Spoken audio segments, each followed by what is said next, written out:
저는 그 최신 폰을 잘 사용하지 않습니다. 그 철지단 폰을 사서 쓰는 경우가 참 많은데요. 이유는 간단합니다. 그 최신 폰이 굉장히 비싸서이기도 한데요. 최신 폰을 가지고 있다 하더라도 충분히 그 기능을 사용할 자신이 없어요. 저 같은 사람을 기계치라고 말합니다. 폰으로 사진도 잘 안 찍고요. 그리고 동영상을 본다거나 페북이나 인스타 같은 SNS도 잘 하지 않아요. 은행 거래를 폰으로 한 지도 얼마 되지 않았습니다. 누가 은행 거래를 폰으로 하면 누가 가지고 돈을 뺏어갈 줄 알았어요. 그래서 은행 거래를 폰으로도 하지도 않았어요. 충분히 최신 폰의 기능을 사용할 자신이 없어서 철지난 폰을 써도 그렇게 불편함이 없었습니다. 만약 우리가 최신 기기를 가지고 있다 하더라도 그것을 충분히 누리지 못한다면 아무 의미가 없습니다. 최신 기기로 가지고 있지만 사실 없는 것과 다름이 없다고 볼 수 있죠. 기기만 그런가요? 올 전반기 때 세일의 특별 새벽 기도회를 했습니다. 설교 시간에 목사님께서 로렌스 형제의 하나님의 임재 연습이라는 책을 몇 차례 인용을 하셨어요. 관심이 생겨서 그 책을 구매하고 읽었습니다. 너무너무 충격적이었어요. 어떤 부분이 충격적이었냐면 로렌스 형제는, 여기서 형제라는 것은요, 우리 성도들끼리 형제 자매라고 부르잖아요. 그 형제를 말합니다. 이 로렌스 형제는 로렌스 형제 안에 있는 내주하고 계신 로렌스 형제 안에 내주하고 계신 성령 하나님과 항상 동행하면서 살아갔어요. 예수님을 영접하여 그리스도의 영이 내주하고 있는 저와 여러분처럼 하나님이 분명히 그 안에 계셨고, 계신 것으로만 끝나는 것이 아니라 충분히 그 하나님과 인격적인 교제를 누리면서 살아가고 있는 것을 볼 수 있었습니다. 로렌스 형제의 표현을 빌리면 하나님께 계속 주의를 집중하고 하나님을 계속 의식하는 것에 자신의 시간과 힘을 투자하며 살아갔어요. 저는 충격적이었습니다. 최신 기기만 사용하지 못할 뿐만 아니라 내 안에 계신 성령님과도 충분히 교제하고 있지 않구나라는 사실을 직면하게 됐어요. 주님이 내 안에 계심에도 충분히 그것을 누리지 못한다면 과연 주님이 내 안에 있다고 말할 수 있을까요? 없는 것과 다름이 없다라고 볼 수 있지 않을까요? 저는 사랑하는 성도 여러분들에게도 여쭙고 싶습니다. 우리는 모두 예수를 믿어 주의 영이 우리 가운데 내주하고 있습니다. 믿으십니까? 여러분 안에 주님의 영이 있다면 충분히 그것을 경험하고 누리면서 살아가고 계시나요? 오늘 하루를 사시면서 내 안에 계신 성령 하나님과 얼마나 깊은 교제를 하셨나요? 아니면 없는 것과 다름없이 살아가고 있지는 않습니까? 오늘 함께 에스겔서 말씀을 묵상하고자 합니다. 그래서 말씀 가운데 남은 한 주, 그리고 명절에 추석 음식으로만 채우는 것이 아니라 성령으로 채워지는 저와 여러분의 남은 일주일 되시길 주님의 이름으로 축원드립니다. 오늘 본문은요, 에스겔 40장부터 48장까지 나오는 회복의 예언 중 일부입니다. 에스겔 40장 1절을 함께 가볼까요? 우리 함께 읽어보겠습니다. 우리가 사로잡힌 지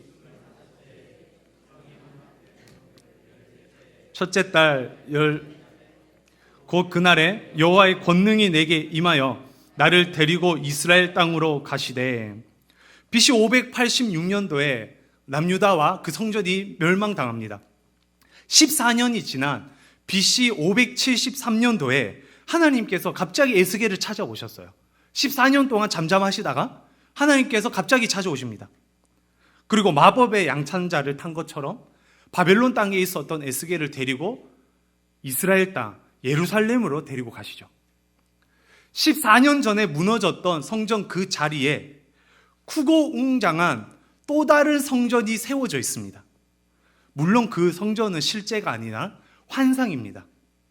하나님의 사자는 에스겔에게 이 성전을 눈으로 보고 귀로 듣고 마음으로 생각하여 이스라엘 족속들에게 다시 말씀을 선포하라 라며 파수꾼의 사명을 전달하십니다.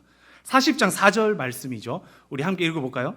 그 사람이 내게 이르되 인자야, 내가 내게 보이는 그것을 눈으로 보고 귀로 들으며 내 마음으로 생각할지어다.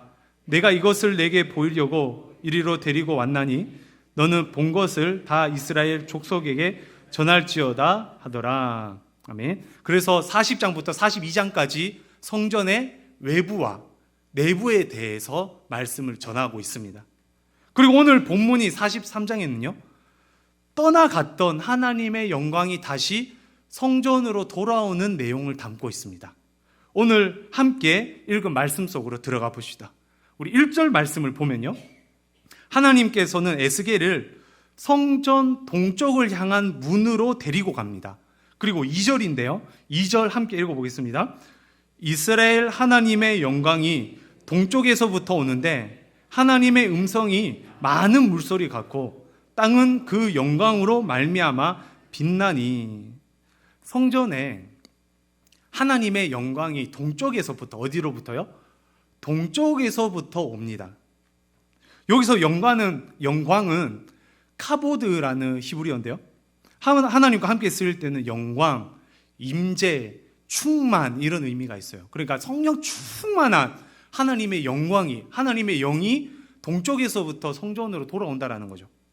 하나님의 영이 동쪽에서부터 돌아왔다. 다시 말해서 원래 성전에 하나님의 영이 있었습니까? 없었습니까? 없었다는 말이죠. 동쪽에서부터 돌아왔으니까 원래 성전에 하나님의 영이 없었다라는 말입니다. 여러분, 하나님의 영은 어디에 있어야 됩니까? 성전에 있어야 돼요. 그런데 동쪽에서부터 성전으로 돌아왔다고 말합니다. 다시 말해, 성전에 하나님의 영이, 하나님의 영광이, 하나님의 임재가 없었다라는 말이죠. 성전에는 하나님이 충만하게 임재해야 합니다. 모세는 광야 시절에 여호와의 영광이 성막에 충만했다라고 표현해요. 솔로몬은 첫 성전 시절에 예배를 다 드린 후 구름이 여호와의 성전에 가득하여 제사장이 능히 서서 섬기지 못했다라고 표현합니다. 이렇게 성전에만 오면 하나님을 느끼고 충만한 감격을 경험해야 되는 거 아닙니까? 그런데 성전에 성령 하나님이 안 계셨어요. 동쪽에 계셨어요. 성전이 없었습니다.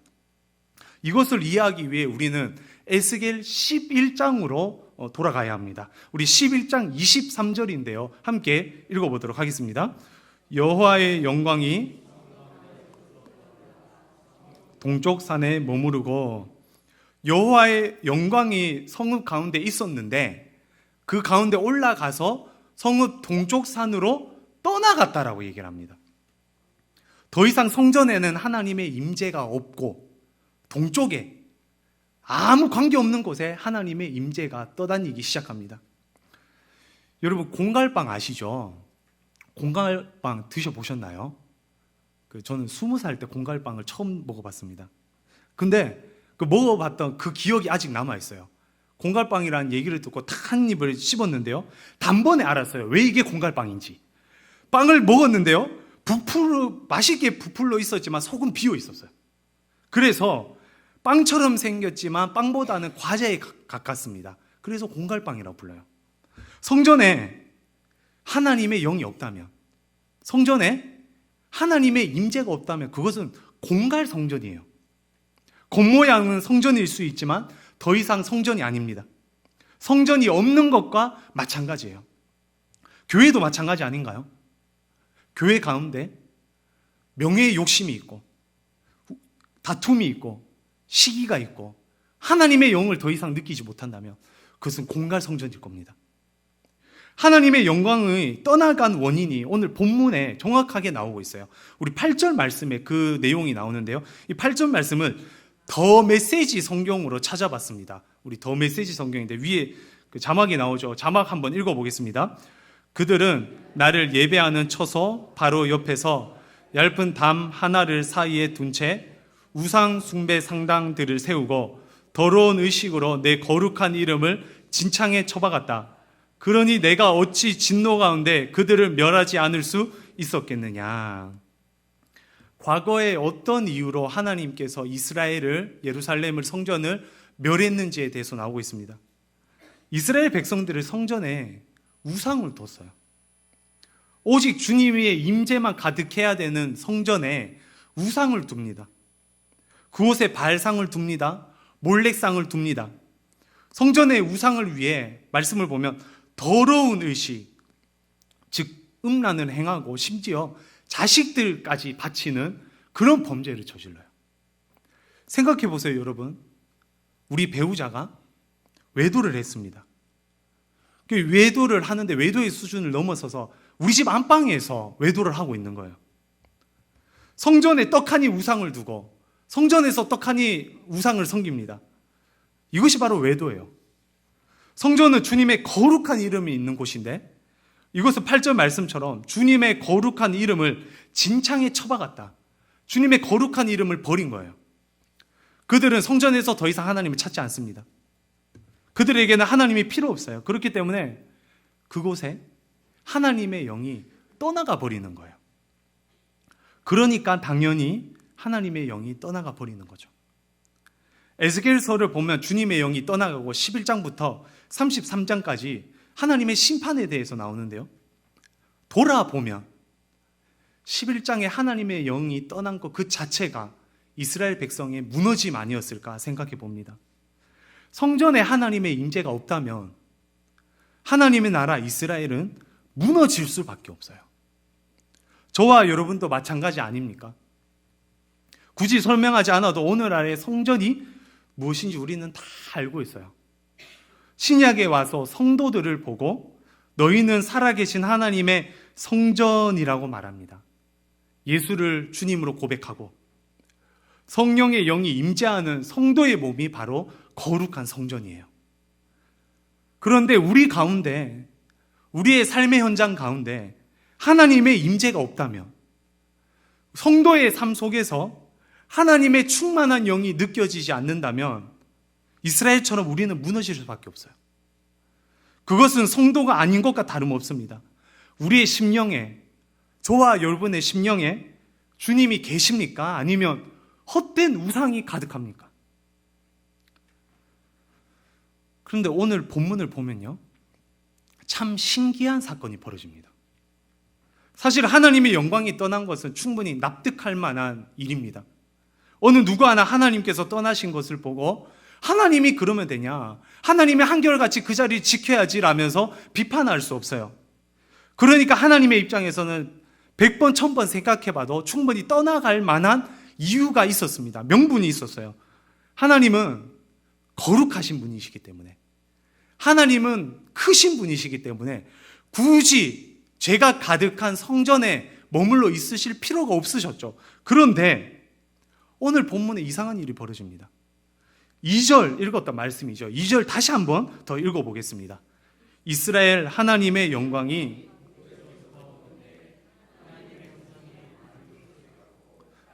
그 영광으로 말미암아 빛나니, 11장에 나왔던 성전에서 떠올라 동쪽으로 갔던 하나님의 영광이 다시 돌아옵니다. 그런데 그 영광이 뭐라고 표현하고 있죠? 이스라엘 하나님의 영광이라고 표현해요. 왜 굳이 이스라엘 하나님 영광이라고 표현했을까? 하나님께서 에스겔는 의도적으로 그냥 하나님의 영광이라고 표현할 수 있는데 이스라엘 하나님의 영광이라고 표현해요. 하나님께서 이스라엘을 잊지 않으셨다라는 것을 다시 한번 기억하게 하는 대목입니다. 하나님께서는 바벨론이라는 나라를 사용하셔서 이스라엘을, 남유다를, 예루살렘의 성전을 무너뜨리셨어요. 그럼에도 하나님은 이스라엘을 기억하셨습니다. 항상 마음에 품고 계셨어요. 남유다가 이스라엘이 멸망당한 지 14년이 지났습니다. 10년이면 강산도 변한다 하죠. 이스라엘 백성들은 하나님을 다 잊고 살아갑니다. 사람에게는 몸이 멀어지면 마음도 멀어지는 그런 습성이 있습니다. 그들은 하나님을 잊고 살아갑니다. 성전이 무너진 것처럼 그들의 신앙 또한 무너집니다. 그런데 하나님을 잊지 않으셨어요. 그래서 그냥 하나님의 영광이 아닌 이스라엘을 그토록 기다리고 이스라엘을 그토록 다시 회복시킬 그 이스라엘 하나님의 영광이 성전으로 돌아오는 겁니다. 2절을 다시 보세요. 그 이스라엘 하나님의 영광은 11장에서 떠나갔던 동쪽에서부터 다시 돌아오는데요, 많은 물소리 같은 소리로 돌아옵니다. 에스겔 1장 24절에는 많은 물소리, 그리고 군대의 소리와도 같다라고 표현을 하고 있어요. 다시 말해서 가볍고 얄팍한 그런 소리가 아닙니다. 크고 웅장한 소리예요. 모든 동물의 무릎을 꿇게 하는 밀림의 왕 사자 같은 그런 크고 웅장한 목소리로 이스라엘의 영광이, 이스라엘 하나님의 영광이 다시 한번 복귀하십니다. 모든 권세의 주님이십니다. 그 영광으로 말미암아 땅에 빛이 난다라고 2절에서 말씀하고 있어요. 주의 영만 빛이 나는 것이 아니라, 주님의 임재만 빛이 나는 것이 아니라, 주님의 임재가 지나가는 그 모든 어두운 것이 빛이 납니다. 주의 영이 지나가면요, 생명이 회복되는 거예요. 심령이 회복되는 거예요. 모든 능력의 주님이십니다. 모든 권세를 가지셨고 모든 능력을 가지신 하나님께서 참 신기하게 성전으로 되돌아오시는 거예요. 그냥 그 자리에 계셔도 되는데 굳이 성전으로 되돌아오십니다.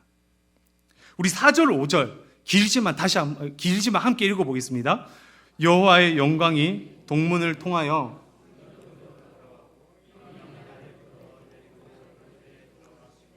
내가 보니 여호와의 영광이 성전에 가득하더라. 굳이 그 좁은 성전에 와서 그곳에서 가득하게 임재하십니다.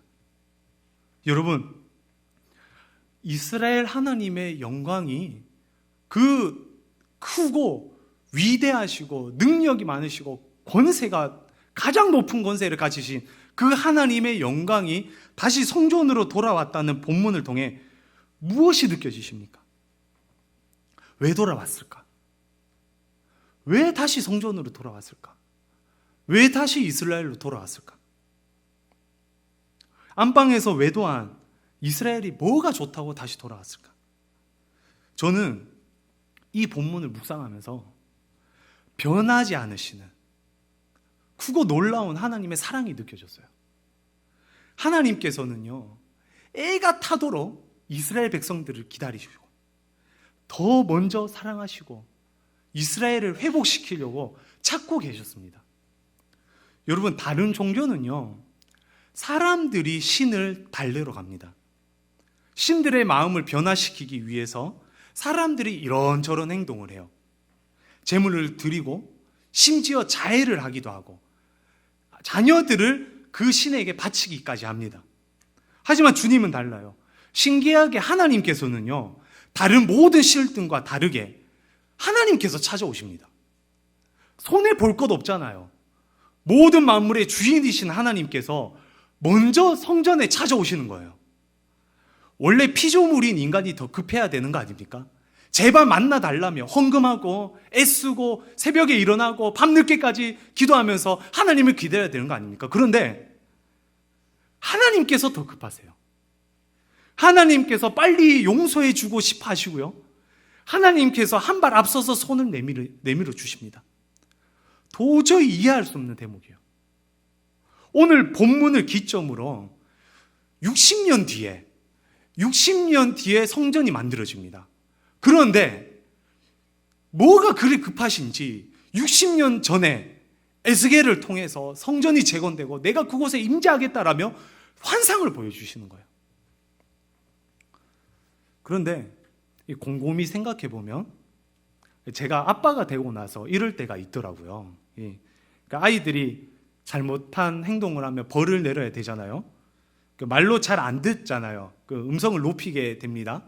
음성을 높이면 진짜 화가 나잖아요. 결국엔 매를 잡습니다. 매를 잡으면 때리게 되죠. 저희 첫째 아들은요, 몸이 워낙 크고 튼튼합니다. 상위 1%였어요. 그래서 4살, 5살 때부터 대충 때리면 아파하질 않는 거예요. 풀파워로 때립니다. 온 힘을 다해 때려요. 한 대 때리면 안 아파해서 2대, 3대 때립니다. 그런데 때리고 나면 제가 어떻게 할까요? 바로 안아줍니다. 아니, 때리면서 이거 때리고 안아줘야지라고 생각하면서 때려요. 아들은 아직 이해하지 못하겠지만 사랑해서 때립니다.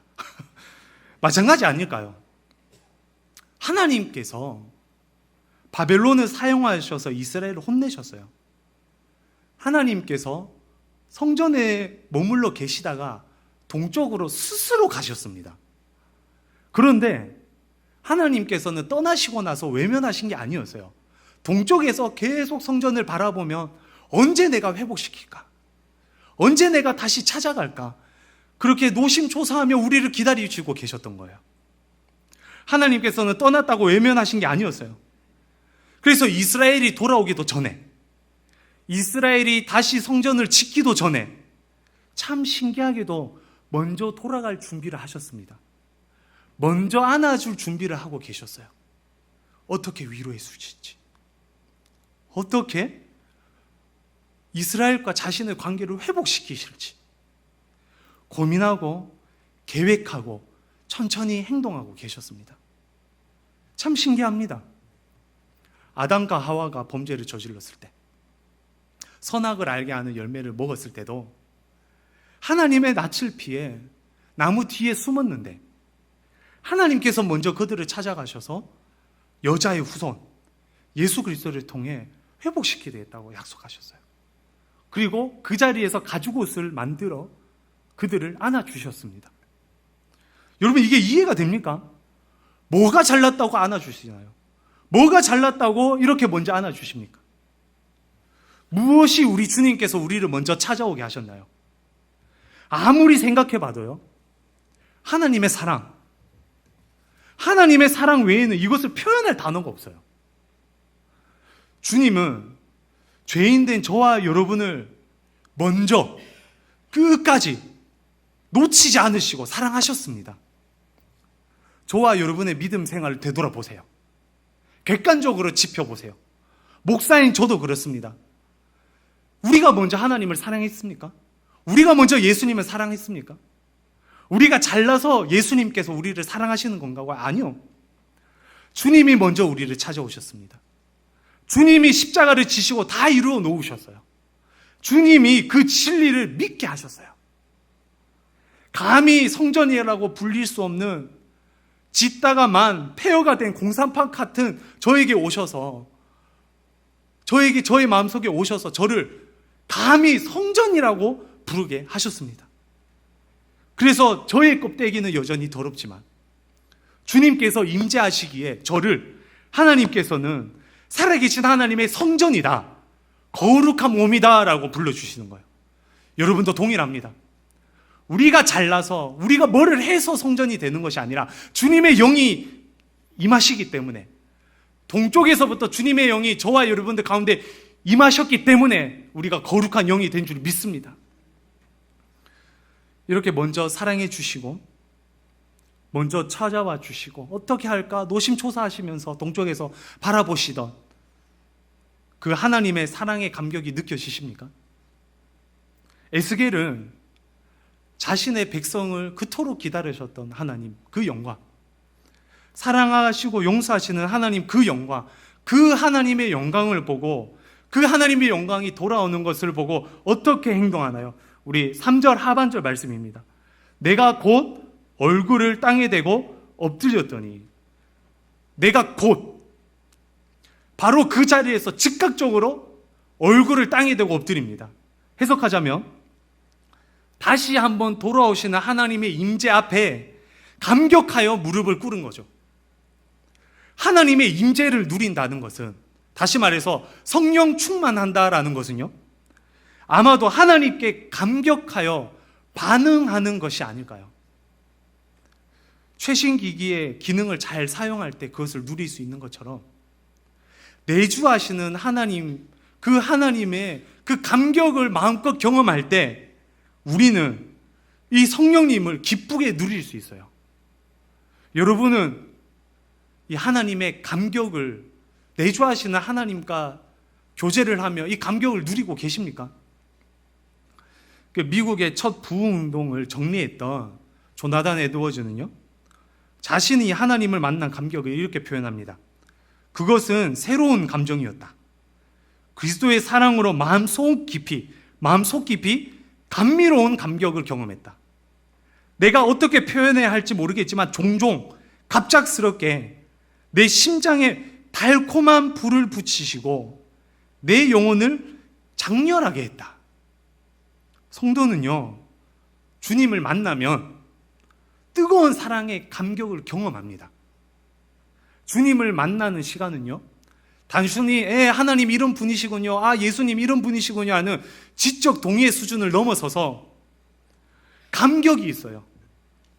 성막에 들어갈 수 없었던 감격, 성전에서 아무 일도 할 수 없이 잠잠히 그 자리에 그 무한한 영광을 바라만 봐야 됐던 그 감격, 에스겔이 그 자리에서 즉각적으로 무릎을 꿇었던 그 감격, 내 영혼이 장렬했다라는 이 에드워즈의 감격을 여러분을 느끼고 계십니까? 말씀을 통해, 예배를 통해, 찬양을 통해 우리는 이 감격을 누려야 됩니다. 이거는 단순히 아는 것이 아니에요. 아는 것은 책으로 봐도 다 알 수 있습니다. 연애를 책을 보고 연애에 대해 박사가 될 수 있을까요? 지적으로 성경책을 그리고 신학책을 머리에 다 주입한다 하더라도 이 감격을 누릴 수는 없어요. 경험하는 것은 다릅니다. 감격을 느껴야 돼요. 신앙생활에 여러분 감격이 있습니까? 그것이 성령 충만일 줄 믿습니다. 주님은 맑은 물소리처럼 이 세상의 권위를 가지신 분이세요. 주님은 어두운 땅을 밝게 비추시는 능력의 주님이세요. 권위와 능력의 성령님께서 여전히 저와 여러분들과 함께 계십니다. 지금도 함께 계세요.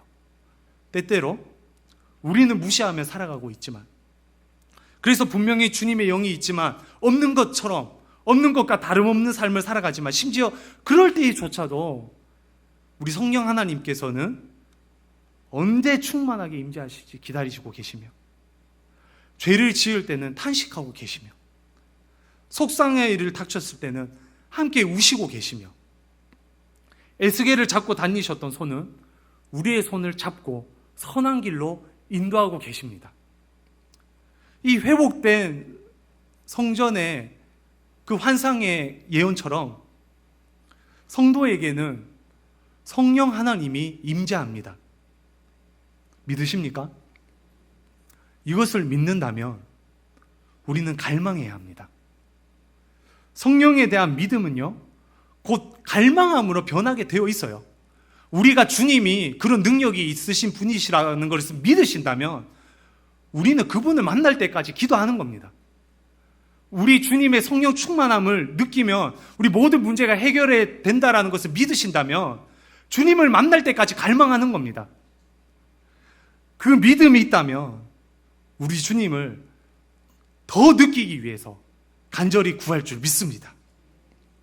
그렇다면 어떻게 충만한 이 주님의 은혜를, 이 감격을 누리고 경험할 수 있을까요? 그러니까 내주하시는 성령님과 뜨거운 교제를 나눌 수 있을까요? 너무 하고 싶지 않습니까? 여러분? 하고 싶죠? 저도 하고 싶어요.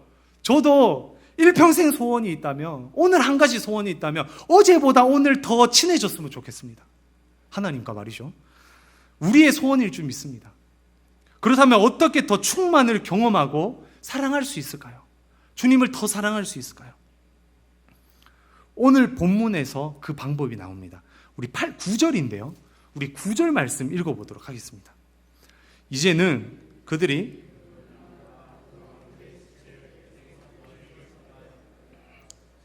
그리하면 내가 그들 가운데 영원히 살리라.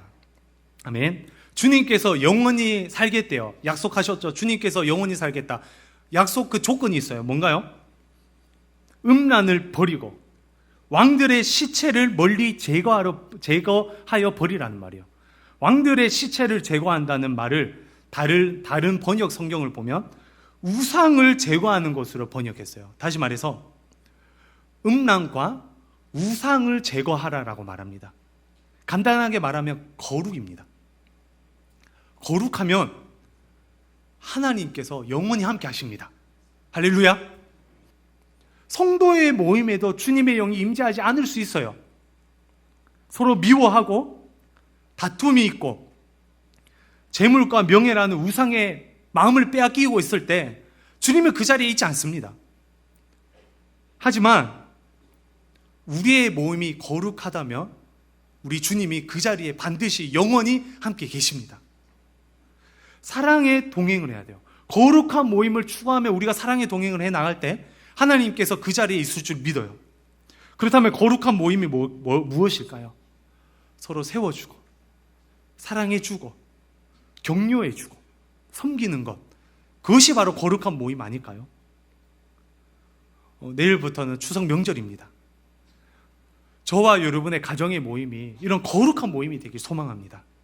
오랜만에 가족과 만나 주님의 충만한 영이 임재하기를, 서로 섬기고 사랑하고 격려하고 지지해주고 먼저 설거지하고, 그래서 거룩한 하나님의 임재가 가득한 그런 가족 명절 모임 되시길 주님의 이름으로 축원드립니다.